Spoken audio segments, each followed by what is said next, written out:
Grazie alla solidarietà agli alluvionati del Veneto, il traguardo dei 3 milioni di euro è stato superato. Lo ha annunciato oggi il governatore Luca Zaia, commissario per il superamento dell'emergenza, salutando anche il gesto di generosità di Pippo Pozzato, il campione di ciclismo che ha donato dal proprio conto personale 10.000 euro per favorire il ritorno alla normalità delle zone devastate.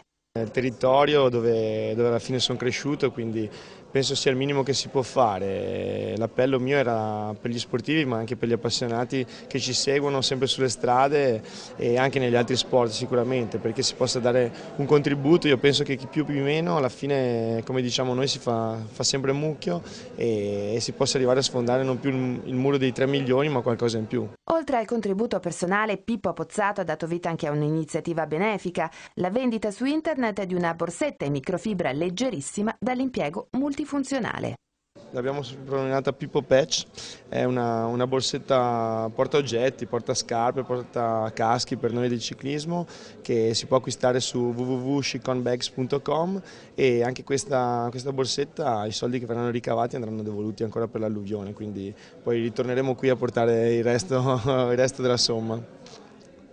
Intanto il presidente Zaia ha annunciato la creazione di una task force che effettuerà controlli a campione su tutto il territorio per verificare che non si compiano irregolarità nell'utilizzo delle risorse stanziate. Il sottoscritto ha firmato un acconto per 100 milioni di euro, che sono 200 miliardi di vecchie lire. Li dà senza avere una fattura in mano e è logico che poi, e lo prevede la legge, io debba andare a controllare. E quindi faremo dei controlli a campione, chiedo pazienza a chi sarà controllato, ma lo facciamo negli interessi poi degli alluvionati, quelli veri. Noi abbiamo una disponibilità di 300 milioni di euro, premesso che non tutti verranno erogati per famiglie e imprese, perché una parte la dovremo dedicare anche a opere di messa in sicurezza, come è previsto peraltro dall'ordinanza governativa, e avvieremo comunque ulteriori ordinanze per avviare ancora l'erogazione di ulteriori acconti.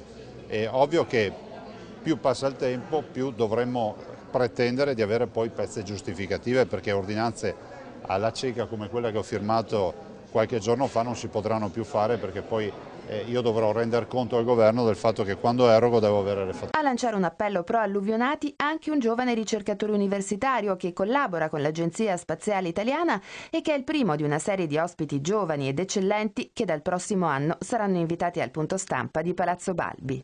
Sì, io invito tutti gli studenti universitari come me e gli studenti delle scuole superiori come non sono stato io fino a poco tempo fa a mandare uno dei 100 sms che generalmente ogni giorno noi sprechiamo, no? Magari abusando anche dell'uso del cellulare, mandarlo invece al 45501 per le persone alluvionate. Un sostegno è molto simbolica come cifra, sono soltanto 2 euro, però l'ammontare totale, se tutti noi studenti ci mobilitassimo in questa campagna, sarebbe molto significativo e aiuterebbe a far passare un Natale più felice e più sereno a queste persone.